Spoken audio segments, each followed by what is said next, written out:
O ano econômico termina com juros em alta e inflação mais controlada. O grande destaque, porém, vem do petróleo. Aprovação da nova lei dos royalties, leilão do pré-sal e aumento dos combustíveis.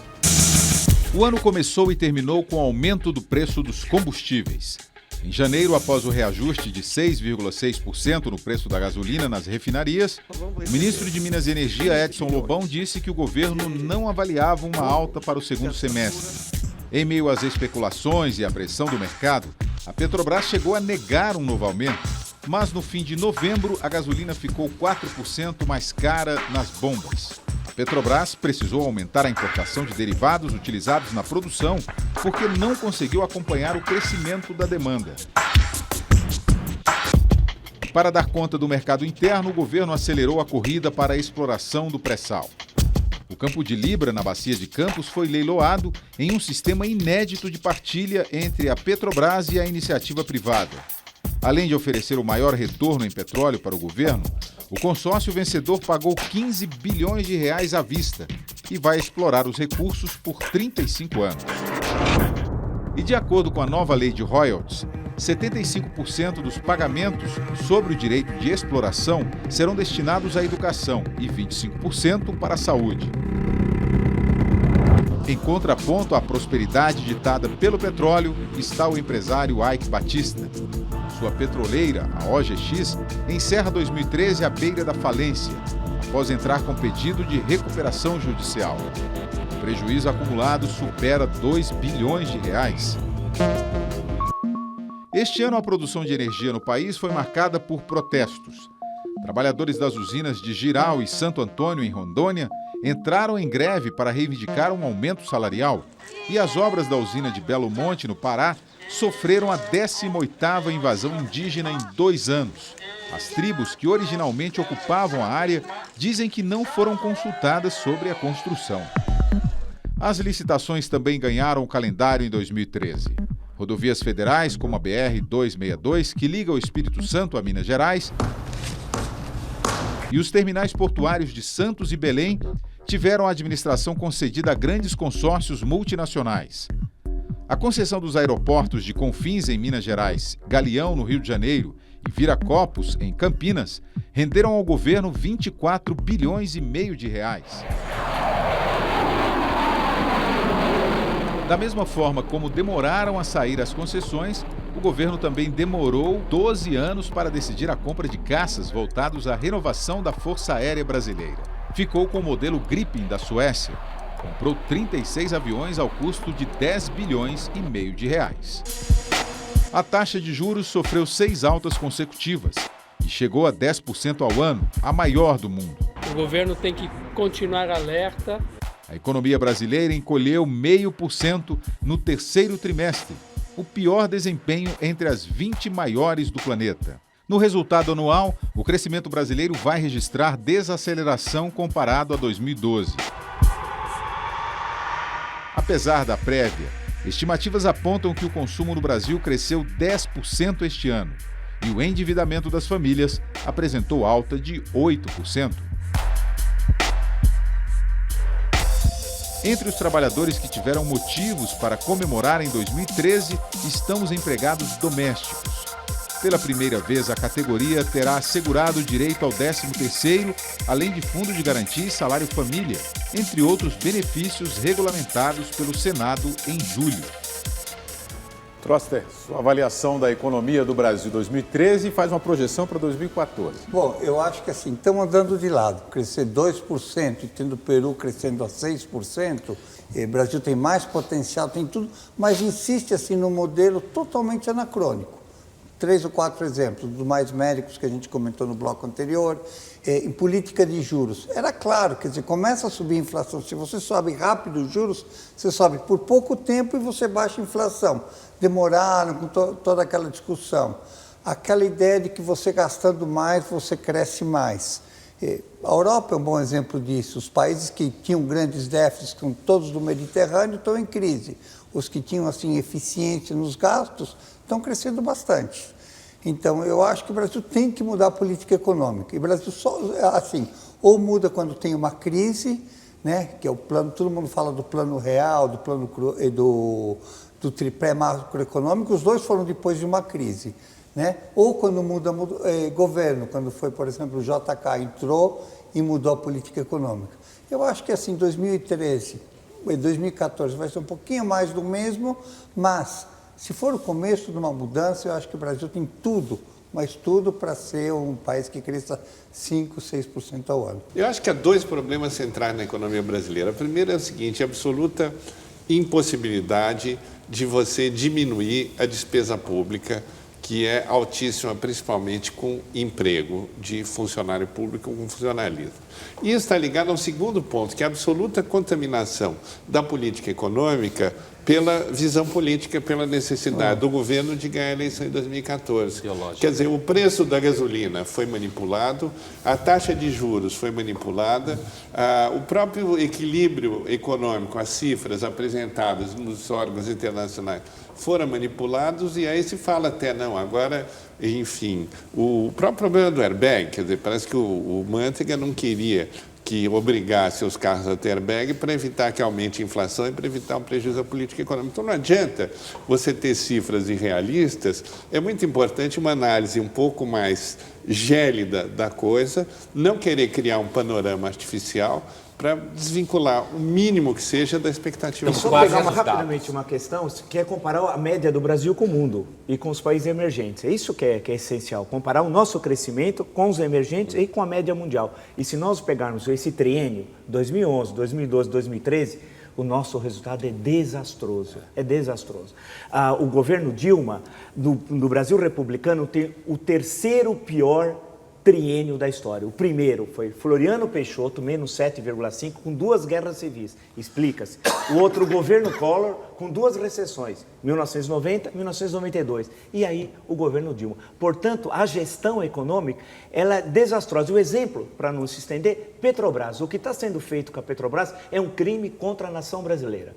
Não só a ação, os prejuízos, os contratos, a forma como joga o pré-sal como uma solução mágica, e não é verdade, porque para explorar o pré-sal em condições econômicas tem que estar no mínimo $100 o barril, e por aí vai. A gestão anterior de Sérgio Gabrielli, que diversas vezes nós discutimos aqui, se o Brasil fosse um país sério, teria sido avaliado porque foi extremamente danosa ao futuro da empresa, que é um símbolo nacional. E é bom lembrar que nesse ano, a empresa, outra vez, apesar de nova gestora, que busca ter alguma eficácia, a situação da grande empresa símbolo do Brasil, que é a Petrobras, foi muito mal gerida. Por quê? Foi o uso político de uma gestão de uma empresa histórica do Brasil. Mas deve continuar sangrando em 2014, que é ano eleitoral. Mas vou dizer o seguinte, a Petrobras teve prejuízo?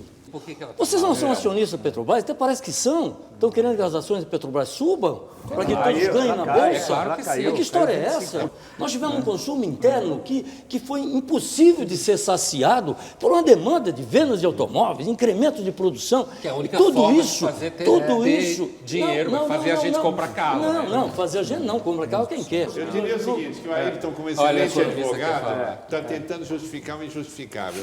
Teve lucro, sim. O que não quer dizer que teve problemas seríssimos de gestão e de capitalização. Imagina se fosse competente na gestão. Teria muito mais. A economia brasileira é arma da ideologia e do partido. O Brasil não entendeu que economia é uma coisa e política é outra. Você me permite 2 comentários, Ayrton? Primeiro comentário é contra... Para a gente passar para o próximo tema, que aí nós vamos falar sobre a economia mundial. Tá, vamos lá, rapidamente. Primeiro comentário. Você trocou uma dívida externa que custava 1% ao ano por uma dívida interna que custa 10% ao ano, em números redondos, isso são 50 bilhões, só para falar, nós não temos dívida externa, mas nós temos aqui 500 bilhões de dólares de investidores externos que são muito mais voláteis e muito mais arriscados. Você podia, quer dizer, pera, eu pedi 2 comentários. 300 bilhões de reserva. Não, 300 contra 500, só que 500 voláteis. Mas nós devíamos para fora. Mas sabe quanto agora então vamos fazer conta? Não, pera um pouquinho. São 382 bilhões que rendem 1% ao ano. Isso é fundiado com a Selic, que custa 10% ao ano. Mas o que você quer? Pera, não, deixa eu acabar a frase. Você é pior que minha mulher aí. Minha mulher não me deixa falar. Pera, minha mulher também não me deixa falar. Nós temos que chegar no próximo... Aí, então, você tem 300 bilhões de reservas, mas o que acontece? Você financia ela com títulos da Selic que custam 10% ao ano. 300 bilhões, vezes 2 dá 380, dá 800, vezes 10% ao ano, são 80 bilhões de reais queimados assim. Vamos lá. A economia brasileira encolheu este ano em relação a 2012 e gerou várias polêmicas, mas na Europa a situação é mais preocupante. A crise financeira ainda ronda alguns países, apesar de vários esforços para espantar o fantasma da recessão. Na Europa, depois de 1 ano e meio de contração, a zona do euro deixa a recessão e registra crescimento. Mesmo assim, é cedo para falar em fim de crise. Dívida pública, privada e desemprego ainda assolam os países de forma desigual. A boa notícia é que alguns países do bloco terminaram 2013 em expansão, como França, Portugal e Espanha. Grécia e Itália, porém, ainda estão no olho do furacão. A dívida pública do governo italiano é de 1 trilhão e 800 bilhões de euros, o que equivale a cerca de 120% do PIB do país. Com a situação ainda no vermelho, o FMI, União Europeia e o Banco Central dos Estados Unidos querem mais política de austeridade com corte de gastos, redução de salários e benefícios. Mas foram exatamente esses fatores que colocaram o desemprego em níveis recordes na zona do euro, deixando 19 milhões e 600 mil pessoas sem trabalho. Revoltada, a população protestou em vários países ao longo do ano. As mais violentas manifestações aconteceram na Grécia. Os Estados Unidos parecem fazer a lição de casa. A economia americana voltou a crescer e o desemprego caiu. Mesmo assim, os reflexos da crise ainda são visíveis em várias partes do país. A cidade, berço da indústria automobilística, Detroit, é um exemplo. A região declarou falência com uma dívida de 17 bilhões de dólares. Além da fragilidade econômica, o governo de Washington também enfrentou uma crise de credibilidade. O escândalo de espionagem denunciado pelo ex-consultor da agência de segurança, Edward Snowden, revelou que milhares de pessoas, empresas e governos foram vigiados pelos americanos. Nem o Vaticano e o Papa escaparam. Pelo menos 35 líderes tiveram e-mails e telefones grampeados. Entre eles, a chanceler alemã Angela Merkel e a presidente brasileira Dilma Rousseff. Em resposta, o Brasil, em parceria com a Alemanha, apresentou às Nações Unidas uma iniciativa contra a espionagem, que pede o direito à privacidade, medidas legais contra a violação e fiscalização. A medida foi aprovada por outros países europeus. Na verdade, o que o brasileiro quer saber é se essa crise lá fora respinga aqui no país. E aí, Trosta? Eu acho que não. Eu acho que as projeções todas mostram 2014 crescendo mais do que 2013, o comércio crescendo muito mais do que o PIB lá fora. Dia 17 de dezembro, por exemplo, a Irlanda, que foi uma das primeiras a entrar na crise, já conseguiu sair. Acho que só Grécia e Portugal que vão crescer, vão ter crescimento negativo. Eu acho que o mundo como um todo vai ser melhor. E um ponto positivo, normalmente quando o mundo cresce, o Brasil acaba crescendo muito mais. Então eu acho que você vai ter um respingo sim, mas um respingo de comemoração. Então possivelmente esses 2% média que está sendo projetada para o ano que vem, seja piso e da mesma forma que a gente reviu para baixo em 2013, pode rever para cima no ano que vem. Grandes tragédias marcaram o ano no Brasil. Estádios da Copa do Mundo fizeram vítimas entre os operários. Logo no começo de 2013, o luto tomou conta do país. 242 pessoas morreram dentro de uma boate em Santa Maria, no Rio Grande do Sul. A imprudência somada às más condições de segurança foram fatais para os jovens que estavam na Boate Kiss na noite de 27 de janeiro. O incêndio começou depois que o vocalista da banda Gurizada Fandangueira acendeu um sinalizador. As faíscas deram início ao incêndio e o fogo se espalhou rapidamente na boate superlotada. A maior parte dos jovens morreu intoxicada pela fumaça. 12 pessoas foram responsabilizadas criminalmente pela tragédia. Os donos da casa noturna e 2 integrantes da banda foram presos, mas a justiça concedeu liberdade provisória aos 4. Ninguém foi julgado até agora. Em São Paulo, no fim de novembro, o auditório Simão Bolívar, no Memorial da América Latina, pegou fogo. A suspeita da polícia é que as chamas tenham começado depois de um curto-circuito. O espaço tinha capacidade para 1.600 pessoas, mas estava vazio na hora do incêndio. 25 bombeiros ficaram feridos. 2013 também foi marcado por uma série de acidentes fatais na construção civil. A queda de uma viga na Arena Palestra, o estádio do Palmeiras, matou um operário. Na Arena Corinthians, palco da abertura da Copa do Mundo, um guindaste desabou e 2 funcionários morreram. Nas obras de ampliação do aeroporto de Viracopos, em Campinas, houve 3 acidentes no decorrer do ano. 2 funcionários morreram e 17 ficaram feridos.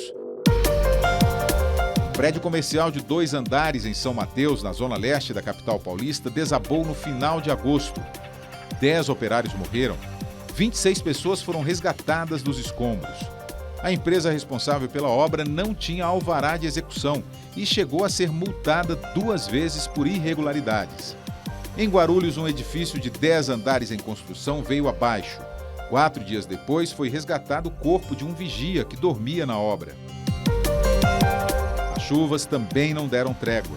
No começo de 2013, 33 pessoas morreram durante temporais na região serrana do Rio de Janeiro e na Baixada Fluminense. Em Xerém, o cantor Zeca Pagodinho passou o dia ajudando a socorrer vizinhos e desabrigados. E agora, no fim do ano, a cena se repetiu no Rio de Janeiro. A capital e a Baixada amanheceram debaixo d'água. Lagedinho, na Bahia, registrou 16 mortes e muita destruição durante um temporal. Até o prefeito perdeu a casa e precisou de roupa emprestada. E agora, no final de dezembro, choveu forte no Sudeste. No Espírito Santo, mais de 20 pessoas morreram em deslizamentos e inundações. Em Minas Gerais, 24 municípios decretaram estado de calamidade. Em Sardoá, casas foram soterradas. O mau tempo no estado provocou imagens impressionantes.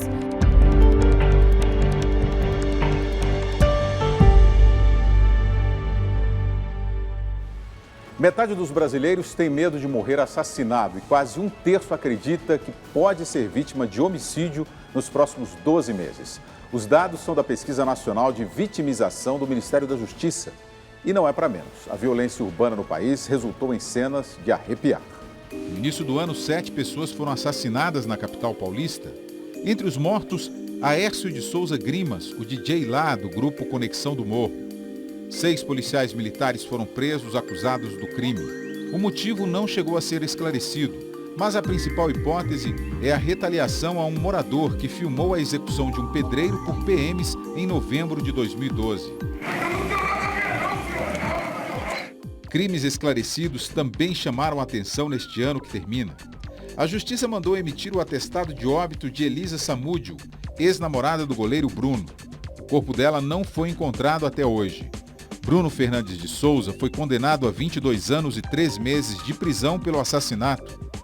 Em outro caso, o advogado e policial reformado Misael Bispo de Souza pegou 20 anos de cadeia pela morte da ex-namorada, a advogada Mércia Nakashima, assassinada em 2010.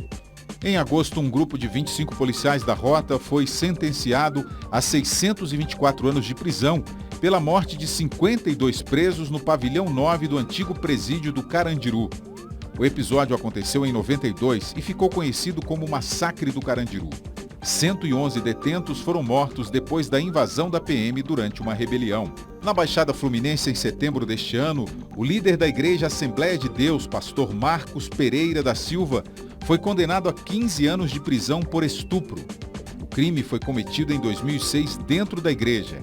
13 PMs da Unidade de Polícia Pacificadora da Rocinha foram presos, acusados de torturar e matar o pedreiro Amarildo de Souza.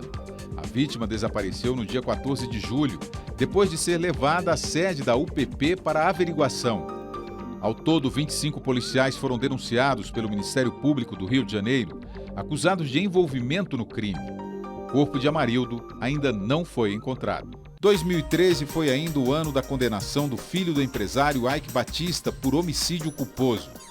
Em março de 2012, Thor Batista atropelou e matou o ajudante de caminhão Wanderson Pereira dos Santos, que estava de bicicleta na BR-040, entre o Rio de Janeiro e Petrópolis. Em São Paulo, o ciclista David dos Santos perdeu o braço direito depois de ser atingido pelo carro dirigido pelo estudante Alex Siuete na Avenida Paulista. O motorista não prestou socorro, fugiu do local e jogou o braço arrancado em um córrego. David ganhou uma prótese. Siuete responde ao processo em liberdade. Violência também nas estradas. O empresário canadense Jean William Thyssen foi assassinado por assaltantes na Via Anchieta, na altura de Cubatão, no litoral paulista. Perto dali, o operador de máquinas Edi Nelson de Barros foi morto durante uma tentativa de assalto na rodovia Padre Manuel da Nóbrega. Mortes no consultório.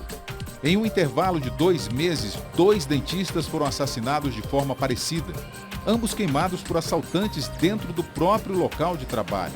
Uma adolescente de 17 anos assumiu a autoria de um dos crimes, que aconteceu em São Bernardo do Campo, no ABC Paulista.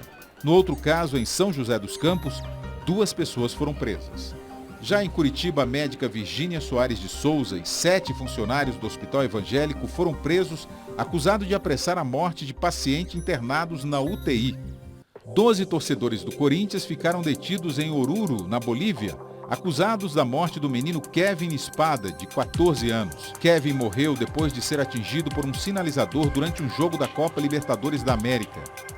O menor de 17 anos assumiu a autoria do crime. Os torcedores brasileiros foram libertados. No dia 28 de junho, 5 criminosos invadiram a casa de uma família boliviana em São Paulo e mataram uma criança de 5 anos. De acordo com os pais, o menino Brian Ianarico foi baleado porque chorava muito no momento do assalto. 2 acusados presos morreram na cadeia. Outros 2 foragidos também foram encontrados mortos. O menor que participou da ação foi levado para a Fundação Casa. Lá fora, a violência também não deu trégua. Além das bombas, a busca por uma nova vida longe de casa foi interrompida no meio do caminho. O terror voltou a atacar nos Estados Unidos. Um atentado à bomba durante a maratona de Boston deixou 3 pessoas mortas, entre elas uma criança de 8 anos. Em seguida, começou uma verdadeira caçada aos responsáveis. Depois de 24 horas de perseguição, a polícia matou num tiroteio o jovem de origem chechena Tamerlan Tsarnaev, de 26 anos. O irmão dele, Zohar, de 19 anos, foi ferido e capturado um dia depois. Os 2 eram extremistas islâmicos.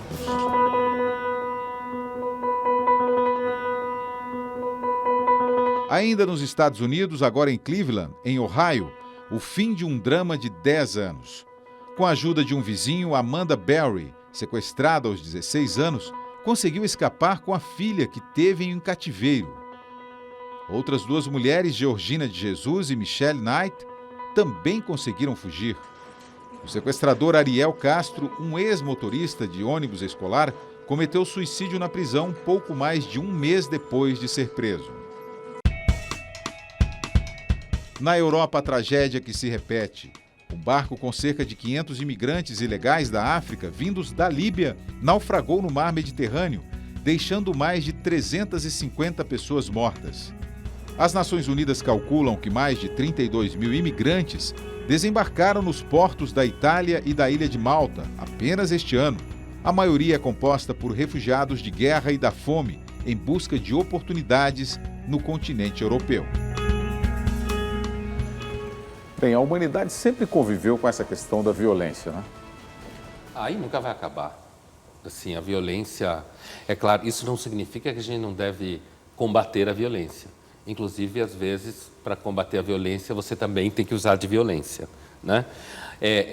Mas isso não significa, não acredito que algum dia vá acabar a violência. Às vezes a gente pode até fazer um discurso de que vai acabar a violência, me parece muitas vezes, inclusive, projetando uma imagem nossa de que não gostamos de violência. Ninguém normal gosta de violência.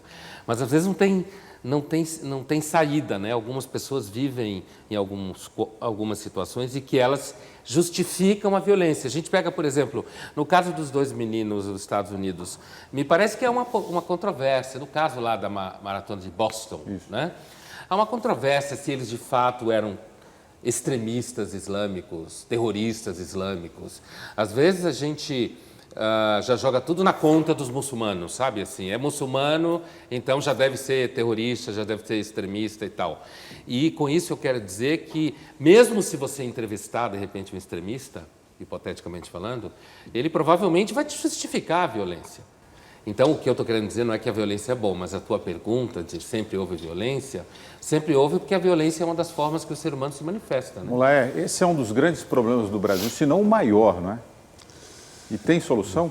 Eu achei muito interessante, agora no mês de dezembro, o secretário de Segurança do Rio, Beltrame, que é muito elogiado como um dos mais competentes, fazendo uma análise crítica da situação da segurança, dizendo que, na verdade, as UPPs foram medidas paliativas, que é preciso muito mais do que isso. E o que nós estamos vendo é isso, quer dizer, aumentou a violência no Brasil inteiro, a situação da economia tradicionalmente favorece o crescimento de violência, não tem nenhuma associação com pobreza, mas nas fases de depressão econômica, nitidamente aumenta o nível de violência e de criminalidade. E nós estamos vendo também o seguinte, as estruturas policiais no Brasil continuam sendo muito burocratizadas e muito pouco eficientes. Então, seria preciso uma série de reformas para melhorar isso. Por outro lado, na questão dos incêndios, por exemplo, o que a gente vê é que a busca de um alvará, às vezes, é muito complicada por uma burocracia que acaba gerando corrupção, e nós temos inúmeros prédios, até públicos, funcionando sem alvará, e inúmeros dessas boates em que frequenta a moçada, que não só não tem alvará, como não tem uma boa situação de segurança, como põe aquelas portas e que as pessoas fazem fila de 1 hora para sair. Quer dizer, numa crise de incêndio, acontece o que aconteceu em Santa Maria. Eu queria chamar a atenção sobre um tipo de violência que vem daqueles que estão incumbidos de manter a ordem pública, de combater a violência, a criminalidade, essa coisa toda. O caso desses policiais que assassinaram, foi mostrado pela reportagem, que assassinaram os garotos aí na periferia de São Paulo, é um exemplo claro que ainda na estrutura da Polícia Militar existem grupos que agem como se verdadeiramente fossem paramilitares e fazem justiça pelas próprias mãos, às vezes até a serviço de outros interesses. É bom lembrar que também foram militares que assassinaram uma juíza no Rio de Janeiro, que estava no exercício da sua função de julgar, de apurar, e foi assassinado por militares dentro de uma cadeia de organização, de coronel até soldado. Vale lembrar que o operário ou o favelado, seja como queira chamar, Amarildo, também foi assassinado depois de preso regularmente, quer dizer, ele foi levado para um local e o corpo desapareceu. Desapareceu até hoje. O que mostra para mim é o seguinte, nós não acabaremos nunca com a violência em nenhum lugar do mundo, que ela sempre é inerente ao ser humano. Mas o que eu acho que nós podemos ter é uma polícia melhor para combater a violência. E polícia militar não é o instrumento ideal para combater a violência. Ou é polícia ou é militar. Essa confusão que a ditadura militar impôs ao povo brasileiro tem que ser imediatamente desfeita. A fúria da natureza causou destruição em todos os continentes e deixou grande número de mortos. Na luta contra as mudanças climáticas, os ambientalistas do Greenpeace foram parar na cadeia na Rússia. O clima esquentou em 2013. Na Rússia, ativistas do Greenpeace tentaram invadir uma plataforma de petróleo em protesto contra a exploração no Ártico. O ato acabou com a prisão de 29 ambientalistas, entre eles a bióloga brasileira Ana Paula Maciel. Detida por mais de 2 meses, Ana Paula saiu em liberdade provisória junto com outros ativistas. Agora, em dezembro, o parlamento russo aprovou a anistia a casos de vandalismo, o que beneficiou integrantes do Greenpeace. A acusação foi retirada e os estrangeiros do grupo, inclusive Ana Paula Maciel, puderam deixar o país. No centro-oeste dos Estados Unidos, desolação após a passagem de um enorme tornado na região de Oklahoma City. Os ventos chegaram a 320 km por hora e devastaram uma área de 35 quilômetros. Em Moore, dezenas de quarteirões foram arrasados. O tornado durou 45 minutos e destruiu casas, comércios e 2 escolas. 24 pessoas morreram, pelo menos 7 eram crianças. Outras 120 pessoas ficaram feridas. A fúria do clima também devastou as Filipinas. O super tufão Haiyan atingiu o arquipélago asiático, provocando a morte de mais de 4.000 pessoas. Outras 1.600 ainda estão desaparecidas. Quase 10 milhões de pessoas ficaram desabrigadas. Os ventos de até 300 km por hora provocaram ondas de até 6 metros de altura. Um batalhão de socorristas internacionais foi deslocado para ajudar as vítimas. O super tufão foi um dos assuntos da Conferência das Nações Unidas sobre Mudanças Climáticas, a COP19.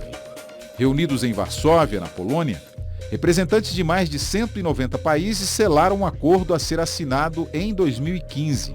Ele vai substituir o Protocolo de Quioto de 1997 e traçar novas metas para a redução das emissões de gases de efeito estufa responsáveis pelo aquecimento global. Os homossexuais conseguiram ampliar os direitos em algumas partes do mundo, mas também enfrentaram retrocessos em relação à união civil. No Brasil, um deputado considerado homofóbico foi parar na Comissão de Direitos Humanos e Minorias. 2013 foi um ano marcado por projetos e leis para legalizar a união entre homossexuais. Na França, milhares de pessoas foram às ruas de Paris contra e a favor da legalização da união entre pessoas do mesmo sexo. Algumas manifestações contrárias terminaram em violência.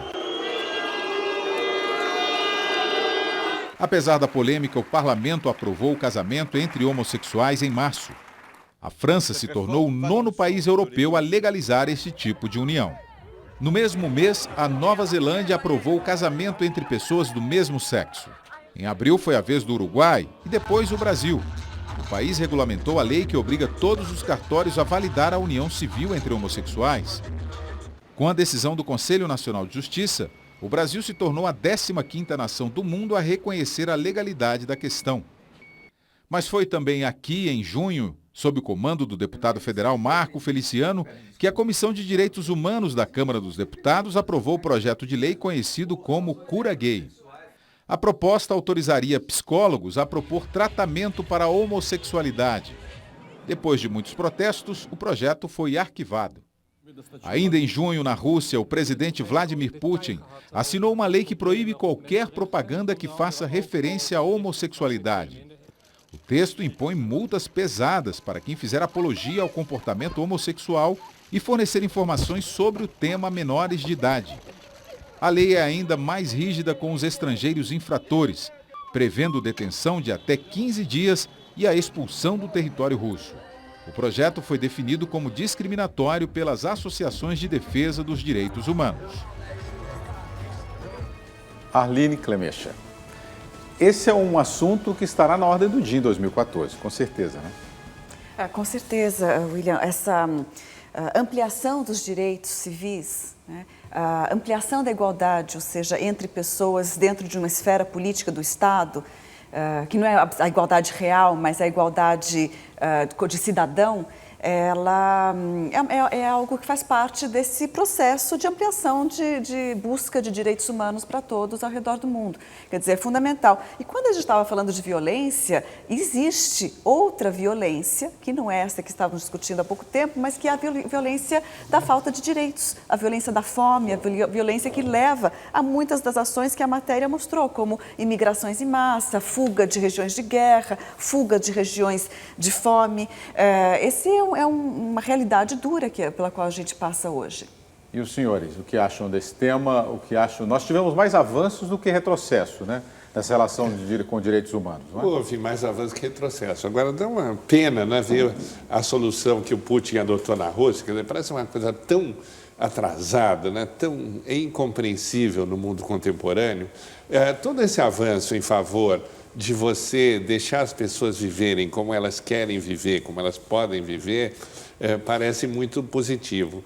E também a gente nem pode falar, porque aqui no Brasil, entregar uma comissão de direitos humanos a um deputado homofóbico parece o maior dos contrassensos. Todo mundo diz, não, temos que respeitar as convicções dele, temos que respeitar, mas é ele que vai cuidar de outros assuntos e não de uma comissão de direitos humanos. A meu ver, é um contrassenso. A comissão estava realmente largada e aproveitou-se o fato dela não ser uma comissão que tenha recursos, que tenha centralidade. Ele ocupou, ganhou a mídia e fez o que ele queria. Quer dizer, ele recebeu.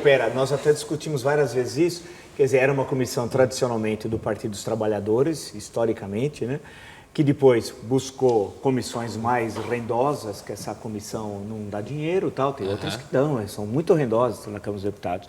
Aí passou para o PMDB, mas o PMDB, como um bom partido de negócio, também não gostou, achou que era um presente de grego a comissões mais interessantes e tal, como de Constituição e Justiça, de Economia, etc. E empurrou para um partido da base, caiu no PR. E o PR entregou a esse senhor A comissão, quer dizer, isso só para ver como é que funciona o parlamento brasileiro. Aquele que a gente lutou para eleger diretamente, para ter imunidade parlamentar, tudo aquilo acaba funcionando num desserviço para a discussão brasileira sobre a questão. Agora, eu acho também importante, nesse caso, concordo, a coisa da Rússia parece quase caricatural, né? Apesar de que o olhar sobre os homossexuais mudou num espaço de tempo muito curto, né? E isso seguramente tem a ver com o fato que nos Estados Unidos foi descoberto que os homossexuais americanos eram um nicho de mercado superpoderoso, e a gente sabe que à medida em que você tem poder de consumo, você galga mais rapidamente a direitos numa sociedade moderna como a nossa. Então, a revolução gay foi muito rápida, se a gente contar, sei lá, movimento feminista ou movimento negro.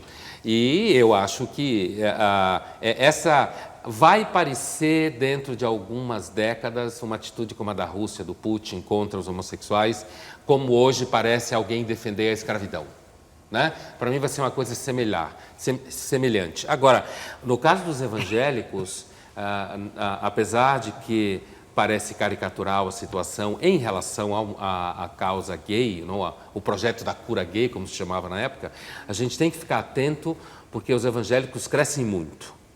Aqui em São Paulo a gente talvez não tenha, cresce muito, não estou falando no número em si, cresce muito a influência política. Talvez aqui em São Paulo a gente tenha uma percepção um pouco atenuada disso, mas no Rio de Janeiro isso é muito forte.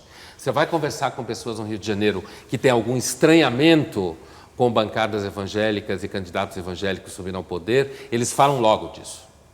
Isso é uma questão bem séria. Séria para quem acha, como eu, que você não deve misturar religião com Estado, né? Nesse sentido. Desvendar como morreram ex-presidentes brasileiros foi uma das tarefas da Comissão da Verdade este ano. As investigações avançaram e revelaram detalhes sórdidos da ditadura militar. 2013 foi um ano marcante para a Comissão da Verdade, criada nacionalmente e também em estados e municípios. Os núcleos espalhados pelo país atuam para esclarecer as violações de direitos humanos durante a ditadura militar. Em março, a família do jornalista Vladimir Herzog, morto em 1975, recebeu um novo atestado de óbito. O documento esclarece a causa da morte, troca a versão de suicídio por lesões e maus-tratos sofridos durante o interrogatório nas dependências do DOI-CODE, órgão do Exército. Durante um depoimento em maio, o coronel da reserva Carlos Alberto Brilhante Ustra, comandante do DOI-CODE entre 1970 e 74, negou a prática de tortura nas dependências do órgão. Mas em junho ele foi condenado a pagar indenização de R$100 mil por ter participado e comandado sessões de tortura que mataram o jornalista Luiz Eduardo Merlino em 1971.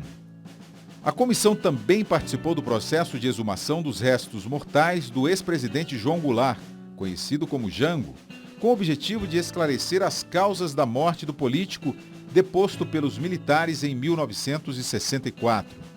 Na documentação oficial conta que Jango morreu de ataque cardíaco, mas suspeita-se que o ex-presidente pode ter sido envenenado, vítima da Operação Condor, aliança entre as ditaduras do Cone Sul nos anos 70, que eliminava opositores.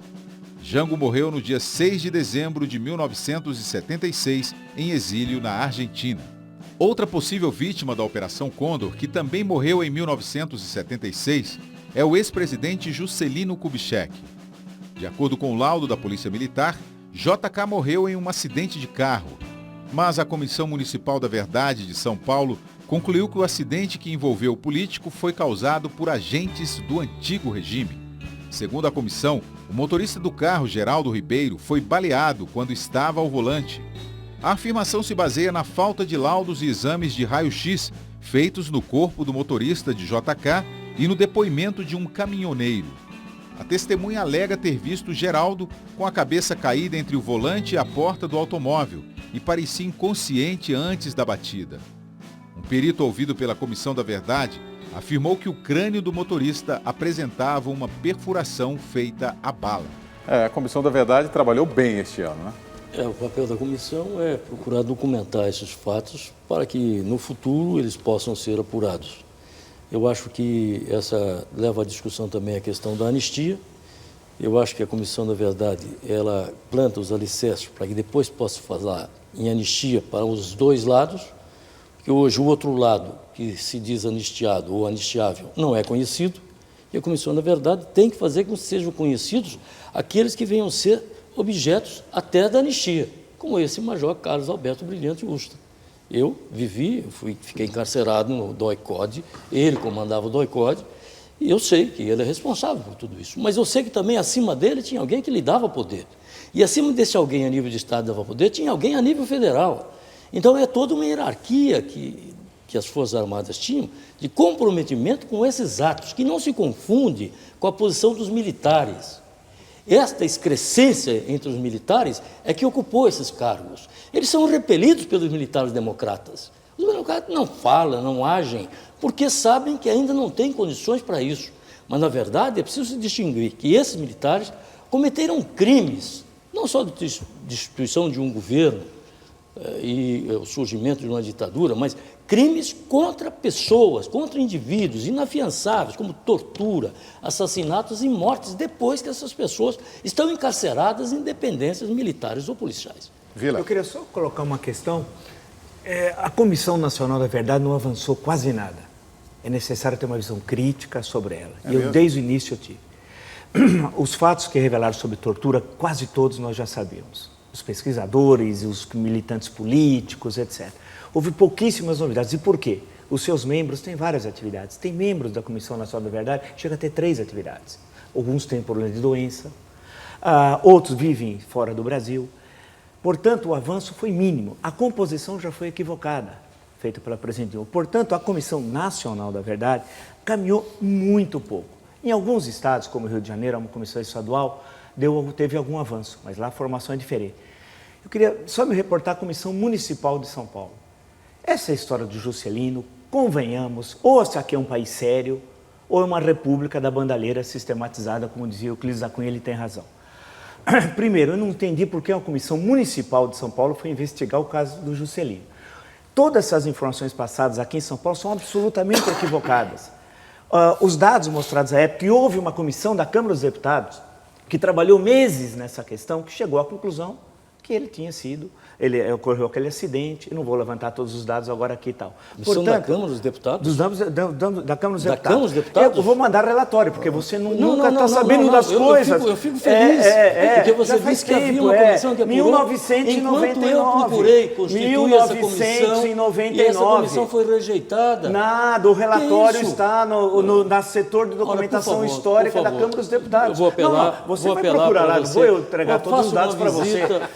Vai ao setor de documentação histórica. Sim, que absolveu, não condenou ninguém.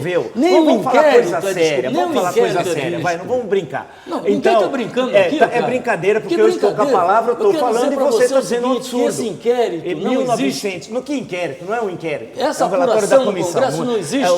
A comissão não faz inquérito. Bem, vamos lá. Vamos ter seriedade nessa discussão, ou senão nós vamos discutir o passado histórico brasileiro e vamos, inclusive, misturar coisas que são sérias, feitas pelas comissões estaduais ou pela própria Comissão da Verdade, que deu um pequeno avanço, com uma brincadeira, e aí vai desmoralizar a discussão do passado brasileiro. Segundo ponto, em relação a Jango, é bom lembrar que agora foi feito tudo isso. A Maria do Rosário, do Rio Grande do Sul, ela é candidata ao Senado do Rio Grande do Sul. Grande parte do episódio do Jango, de exumar, buscar... Não há sustentação nenhuma. Nós veremos o que vai acontecer. Ele, não só ele tinha já tido vários ataques cardíacos, é que no Brasil ninguém conhece a história. Em 1962, o Jango visitou os Estados Unidos e o México. Quando ele volta, no México, ele teve um ataque cardíaco. Ele ficou internado no México. Quem acabou a visita foi o ministro das Relações Exteriores, Santiago Dantas. Quando ele chega ao Brasil, surgiu a possibilidade de ele renunciar à presidência, tendo em vista a grave situação dele de saúde. Depois, ele foi operado no Uruguai. O Dr. Zerbini foi para o Uruguai. Depois, o Christian Barnard, todo mundo deve conhecer, presumo, o primeiro transplante do coração, ele o procurou. E depois foi operado na França. Só todos os problemas de coração que ele teve. E na véspera da morte dele, ele estava fazendo um regime para emagrecer, basta ver o que disse a mulher à época, a dona Maria Tereza, ele emagreceu 17 quilos em 2 meses. Em suma, e tinha aquele histórico de bebida, ele não praticava nenhum esporte, estava com excesso de peso antes desse regime e tal. E esse senhor que disse sobre o caso do Jango, teve um deles, inclusive, que fugiu agora, estava na Argentina. Isso, ou a gente discute sério essas questões de história, e do Carlos Lacerda, ninguém fala nada? Ninguém fala nada, o curioso que é isso. Quer dizer, pode falar dos outros dois, vamos exumar o Lacerda também. Eu queria só para concluir, da Comissão da Verdade. para concluir esse assunto. A Comissão da Verdade prometeu um relatório para 2014. Uma das linhas importantes na Comissão da Verdade é de não ser uma comissão sensacionalista de toda hora ficar dando notícia. Houve algumas discordâncias, a gente sabe que houve problema, saiu, né? mas eu acho que a gente tem que dar um crédito à comissão até que ela apresente seu relatório final antes de um julgamento precipitado. Em 2013, o Brasil e o mundo perderam figuras marcantes no esporte, na música, no cinema, na literatura e na política. O Nobel da Paz, Nelson Mandela, o sanfoneiro Dominguinhos, o ator Valmor Chagas, o jogador Nilton Santos, a escritora Tatiana Belinque, estão entre os que deixam saudade. O adeus em 2013 para personalidades que fizeram história.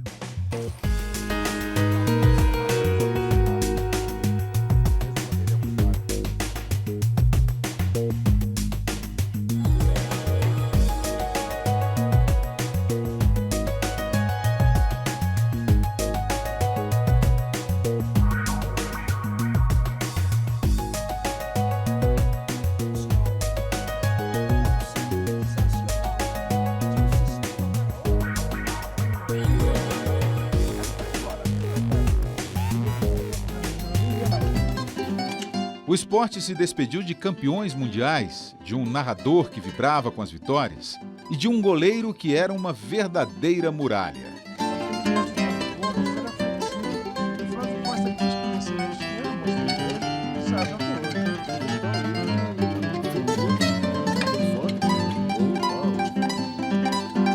Houve despedida nos palcos. O senhor já deve ter percebido que eu estou possuído por uma espécie de loucura cívica.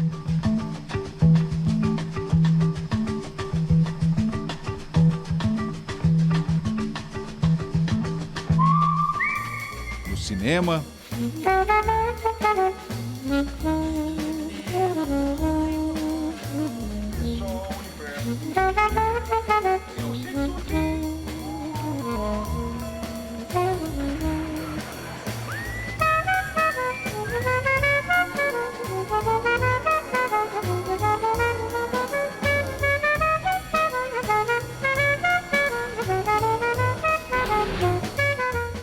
Nas letras.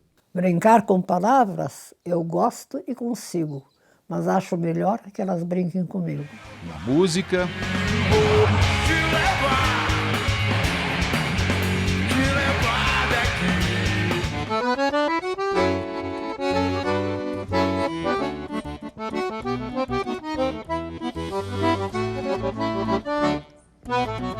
Cansei de ser sozinho.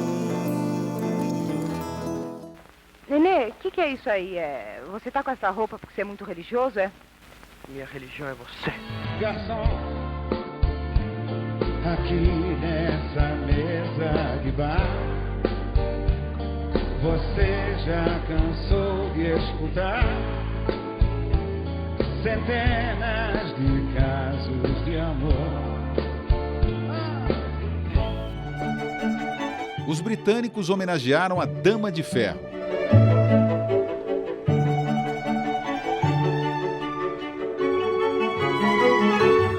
E os vietnamitas, um herói de guerra.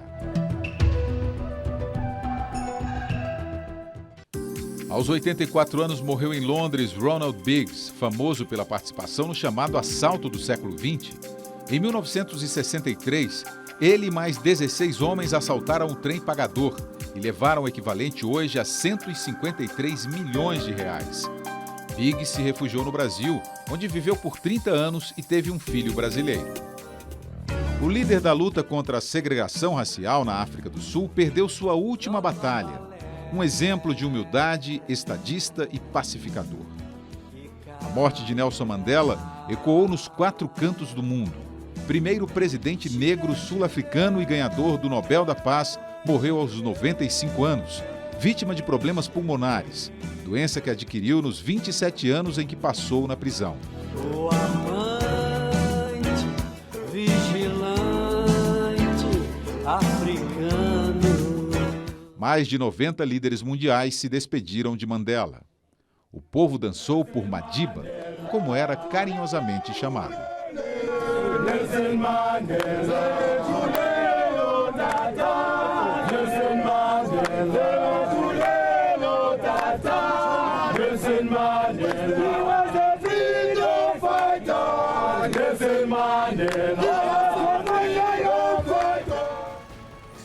Bem, Nelson Mandela deixa um legado, mas não deixa um herdeiro político, né?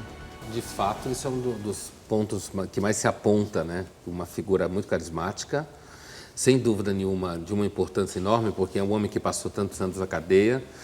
O Nelson Mandela, na realidade, mais do que propriamente política, eu vejo ele como um personagem que, talvez num contexto diferente, viria a ser visto como uma espécie de líder espiritual, né? E aí é interessante que a espiritualidade política sempre, muitas vezes, se mistura. Um homem que fica preso 27 anos, né? E quando sai dessa prisão, sai, de certa forma, digamos, pacifista. Ao invés de ele sair com um discurso que a gente pode chamar de ódio, de briga, de violência, ele encontra no governo do de Klerk, não era o nome dele? Né? Da África do Sul, um parceiro para fazerem a transição não violenta para o regime pro final do regime do apartheid. Então, eu tenho a impressão, talvez ainda seja possível, guardando-se certos limites, do Mandela, em algum momento, vir a ser indicado para ser santo. Ele ser apontado que ele fez algum milagre. Não, é sério. Eu estou falando do ponto de vista de uma pura análise de conceito de santidade, de construção. Você já tem a base do que a gente chama de reputação de santidade. Ou seja, do ponto de vista da virtude dele, da história de vida dele, do modo como ele se comportou. Inclusive construída de uma forma em que, por exemplo, Nelson Mandela talvez seja atualmente uma das únicas unanimidades. Únicas, né? No cenário internacional. Qual igreja que ele seria? Então, isso que eu estou dizendo. Nome Madiba, em tese, né? Você pode canonizar alguém que não está na igreja. Em tese, pode. Com relação a Mandela, eu acho que ele fez uma transição, quando ele deixou de ser presidente, onde ele não interferiu. Havia muita dificuldade no partido da sustentação ao governo, que até hoje tem essas dificuldades, mas ele não foi o sujeito que falou, eu vou fazer meu sucessor. Ele não se meteu a fazer isso. Ele deixou que, democraticamente, os seus apoiadores escolhessem seus sucessores. Hoje há uma divisão grande lá na África do Sul, porque o atual presidente é muito questionado, e se comparado com Mandela, então, é até às vezes repudiado. Não é? Agora, é bom lembrar no Mandela, no governo dele, uma coisa que foi feita que diz respeito à anistia. Ele tinha, dentro da África do Sul, aqueles brancos africanos que praticaram vários crimes contra os negros. E tinha também negros que também, na luta justa contra a dominação que havia e o racismo, também... A anistia foi o seguinte, vamos anistiar quem? Os dois lados. Então, que se apresentem-se os africanos que cometeram os crimes e serão anistiados. Que se apresentem, então, e se verifique aqueles que foram do nosso lado, que foram vítimas da repressão e que também cometeram crimes na luta pela sua independência e libertação. E aí, então, se aplicou uma lei de anistia equânime. O que não pode haver é uma lei de anistia onde você sabe que os anistiados foram os que lutaram contra a ditadura. E os que defenderam a ditadura e cometeram crimes, ninguém sabe quem são. Uma grande polêmica agitou a literatura este ano. Nomes consagrados da música, como Roberto Carlos, Caetano Veloso e Chico Buarque, se posicionaram contra as biografias não autorizadas. Foi o maior carnaval. A escola de samba Mocidade Alegre foi a campeã do Carnaval de São Paulo. Com um enredo sobre a tentação e a subversão de valores, a agremiação do bairro do Limão, na zona norte da capital, levou o título pela segunda vez seguida.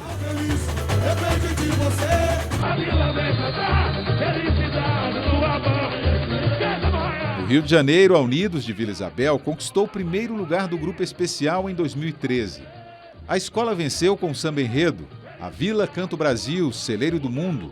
A Água no Feijão, que chegou mais um, trazendo os detalhes da vida do campo para a Avenida Marquês de Sapucaí. Modéstia à parte, sou o som daquela viola. Muitas comemorações no aniversário de 88 anos da cantora e apresentadora Enesita Barroso. Um programa especial lembrou as mais de 3 décadas em que Enesita está à frente do Viola Minha Viola. Além das apresentações, o especial trouxe depoimentos de artistas, personalidades e familiares que destacaram a importância de Enesita no cenário artístico brasileiro. A Fundação Padre Anchieta elegeu seu novo presidente, Marcos Mendonça, que comanda pela 2ª vez a mantenedora das rádios e TV Cultura. O escritor Graciliano Ramos foi eleito patrono da 11ª edição da Festa Literária Internacional de Paraty, no estado do Rio. A Flip foi mais uma vez palco de debates envolvendo literatura, política, cinema e arquitetura. Cerca de 20 mil pessoas estiveram na cidade nos 5 dias de evento. Na Alemanha, o Brasil foi o país tema da Feira Internacional do Livro de Frankfurt. O principal encontro da literatura mundial homenageou a produção literária brasileira e contou com a participação de 70 nomes nacionais. O escritor Paulo Coelho boicotou o evento e reclamou da escolha dos participantes nacionais pelo Ministério da Cultura. De acordo com o autor, houve nepotismo. Paulo Lins, o único negro entre os escritores brasileiros, acusou a lista do governo de racista. A ministra da Cultura, Marta Suplicy, disse que o critério não foi étnico, mas sim a qualidade estética e questões comerciais. O projeto de lei que libera a produção de filmes e livros biográficos sem autorização prévia da pessoa retratada foi aprovado pela Comissão de Constituição e Justiça da Câmara. A decisão causou polêmica e fez surgir o movimento Procure Saber. A associação, formada por Roberto Carlos, Caetano Veloso, Chico Buarque e outras personalidades, defende a permissão do biografado para a liberação das obras. Depois de divergências, Roberto Carlos deixou o grupo. Em seguida, o Supremo Tribunal Federal rejeitou o pedido do cantor e compositor João Gilberto para tirar de circulação sua biografia não autorizada. Vila, até que ponto a biografia fere o direito de privacidade do biografado? Não fere. E acho que foi uma vitória o que ocorreu esse ano aqui no Brasil, inclusive no campo das liberdades e para os pesquisadores. Você imagina uma pesquisa de história que a gente trabalhasse, por exemplo, com um fato não tão recente, mas que tivesse a família presente, a família poderia, por exemplo, pedir a apreensão daquela dissertação de mestrado, de uma tese de doutorado, por tratando de um indivíduo e a sua relação com aquele momento histórico. Foi uma vitória das liberdades num país como o nosso, marcado por uma tradição autoritária. Isso foi extremamente importante para nós. O que houve, na verdade, foi uma grande confusão. Os cantores estavam procurando se defender de uma exploração do nome deles como cantores. E, na verdade, não viram que com isso estavam invadindo o terreno da liberdade de expressão. Então, eu acho que depois do susto que levaram, eles até recuaram um pouquinho, porque não tem cabimento instaurar uma censura. É óbvio que você difamar alguém numa biografia, inventar um fato, um crime que não existe, você pode ser processado criminalmente e pagar uma grande indenização por dano moral. Ou seja, você já não pode existe instaurar uma maneira de se defender censura contra... Esse caso, naquele momento, criou um certo impacto na população, porque parte dos nomes, pelo menos, não todos, mas parte dos nomes dos cantores, artistas que faziam parte do movimento aparentemente contra a biografia não autorizada, são nomes ligados a toda a mitologia do período da ditadura, que era a favor da liberdade, proibido é proibir.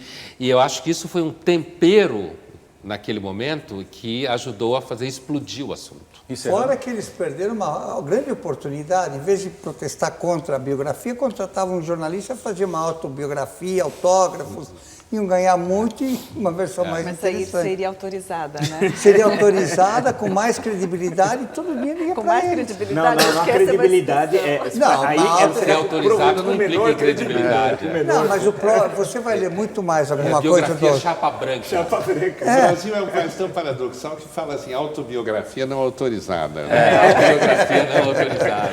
Na prévia da Copa de 2014, o Brasil derrotou a Espanha, campeã do mundo, na final da Copa das Confederações. Da glória para um enorme vexame no encerramento do Campeonato Brasileiro. Vamos ver. 2013 vai ser lembrado como o ano da transferência do atacante Neymar para o Barcelona. Jogador do Santos desde as categorias de base, o brasileiro foi contratado pelo time espanhol por cerca de 57 milhões de euros. Na época, o equivalente a 160 milhões de reais. Desse valor, o time da Vila Belmiro recebeu 17 milhões de euros. Antes de Neymar deixar o Brasil, o Paris Saint-Germain já havia contratado Lucas do São Paulo por 43 milhões de euros, cerca de 120 milhões de reais. A transação foi fechada em 2012, mas o meia só fez sua estreia nos gramados europeus no início desse ano.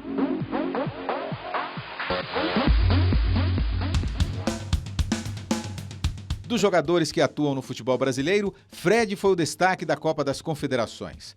O atacante do Fluminense terminou a competição como artilheiro, ao lado do espanhol Fernando Torres. Fred marcou 2 gols na final do torneio.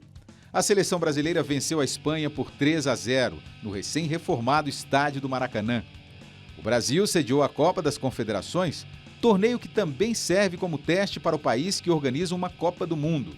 Neste mês, o sorteio que definiu os jogos da Copa de 2014 colocou a seleção brasileira para enfrentar Croácia, México e Camarões na primeira fase da competição. Ainda no futebol, a Nigéria venceu a Copa Africana de Seleções pela 3ª vez. E João Avelange, aos 97 anos, renunciou ao cargo de presidente honorário da FIFA. A decisão veio depois que o dirigente brasileiro teve o nome envolvido num escândalo de corrupção na entidade. Em outro caso polêmico, Lance Armstrong confirmou no programa da apresentadora Oprah Winfrey o uso de doping.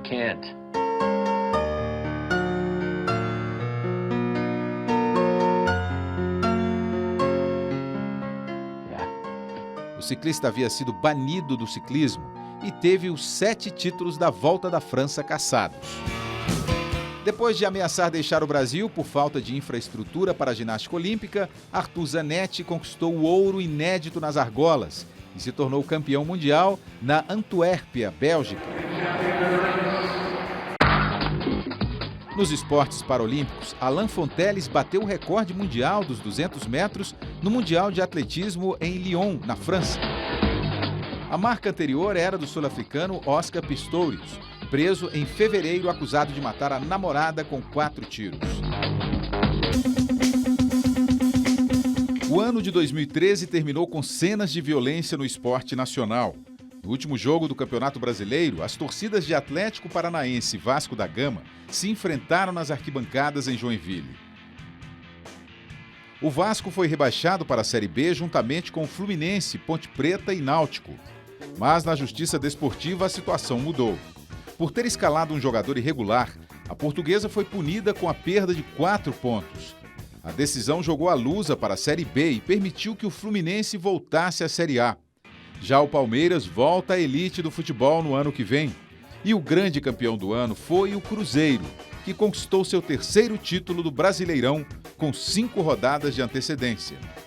Outro clube de Minas Gerais, o Atlético, foi o campeão da Taça Libertadores deste ano, mas não conseguiu passar pelo Raja Casablanca na semifinal do torneio Mundial de Clubes, disputado no Marrocos. O Galo perdeu por 3-1. No final do jogo, os marroquinos mostraram toda a sua admiração por Ronaldinho Gaúcho. O campeão mundial de clubes foi o Bayern de Munique. Foi preciso um título mundial para que o Brasil tomasse conhecimento do handebol feminino. O Brasil foi campeão diante da Sérvia, na casa das adversárias, em Belgrado. Um jogo apertado, 22-20. Um título inédito, que essas atletas esperam seja capaz de mudar o panorama do esporte no país.